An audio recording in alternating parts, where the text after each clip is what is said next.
Number 1 అయ్యింది. కానీ ఇవాళ గవర్నర్ గారి ప్రసంగంలో ఏం చెప్పుకుంటున్నారు? భారతదేశంలోనట రేవంత్ రెడ్డి ఉద్దారకం వల్ల తెలంగాణ నెంబర్ 1 అయిందట వరిధాన్యం ఉత్పత్తిలో.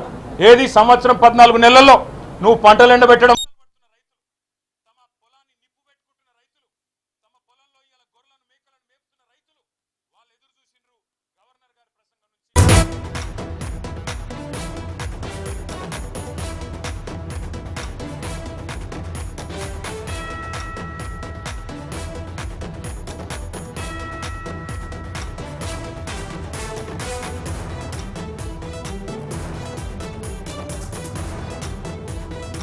గవర్నర్ గారి ప్రసంగం ద్వారా చేసిన మాట 1,50,000 కోట్లు 1,62,000 కోట్లు అప్పు చేసి ఒక్కటంటే ఒక్కటి కూడా పథకాన్ని ప్రారంభించని ఒక అసమర్థ ప్రభుత్వం రేవంత్ రెడ్డి ప్రభుత్వం.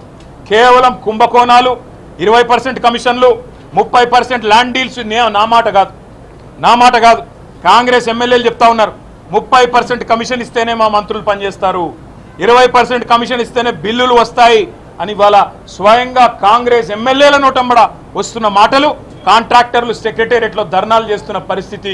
ఈ దుస్థితి గురించి గవర్నర్ గారు ఏమన్నా చెబుతారేమో.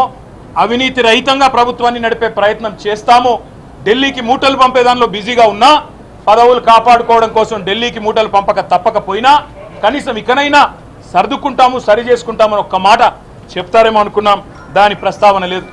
ఒక్క గ్యారంటీ లేకుండా, ఒక్క గ్యారంటీ అమలు చేయకుండా, 420 హామీల్లో కనీసం ఒక్క హామీ అమలు చేయకుండా, ఇవాళ ఒక్క కొత్త ప్రాజెక్టుకు ఇటుక కూడా పెట్టకుండా 1,62,000 కోట్ల అప్పు చేసినందుకు గవర్నర్ గారు ఏమైనా మందలిస్తారేమో రేవంత్ రెడ్డి గారిని అనుకుంటే, మరి అక్కడ కూడా గాంధీ భవన్లో ఒక కార్యకర్త చేసే ప్రసంగం లాగా ఇవాళ గవర్నర్ గారి ప్రసంగం సాగింది. ఒక మాటలో చెప్పాలంటే తెలంగాణలో మా పిల్లలకు అర్థమైంది నేను చెప్తే. ఈరోజు నిజానికి తెలంగాణలో ఉన్న పరిస్థితికి సావుడప్పు కొట్టాలి, కానీ పెళ్లిలో డీజే కొడతారు చూడు, ఆ డీజే కొట్టినట్టు ఈ ప్రసంగం డబ్బా కొడుతూ గవర్నర్ గారు ఇవాళ రేవంత్ రెడ్డి ప్రభుత్వం ఏదో ఉద్ధరించింది. ఏం ఉద్ధరించింది? ఎవరిని ఉద్ధరించింది? నేను ఒక్క మాట అడుగుతా ఉన్నా.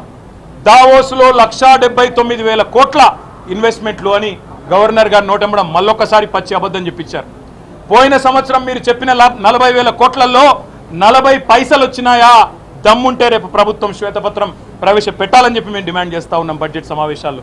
పోయిన సంవత్సరం జనవరి 2024లో మీరు చెప్పిన 40,000 కోట్ల పెట్టుబడులు దావోస్ నుంచి 40 పైసలన్నా వచ్చినాయా?